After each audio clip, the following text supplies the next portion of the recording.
This is the Lone Crater YouTube. We hope this video helps. In this video, I will explain how to time and phone. Your phone's clock, a small but vital feature, often synchronizes automatically with network providers, providing precise time. Sometimes, however, manual settings or glitches can throw off this essential accuracy.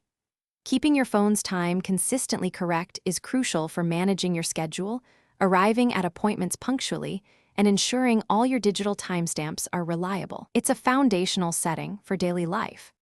The most reliable method is to enable your phone's automatic time and date settings. This allows your device to receive time information directly from your mobile network, which is synchronized with highly accurate network time protocol servers. Turn off any manual adjustments to prevent accidental changes. This ensures your phone always displays the correct time, down to the second, without any need for constant checking or readjustment on your part. Even with automatic time enabled, an incorrect time zone can throw your clock off by an hour or more. Most phones use location services to automatically detect your time zone.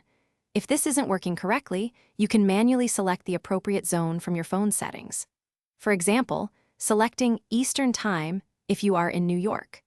Double-check that daylight saving adjustments are also handled automatically, preventing any unexpected one-hour shifts.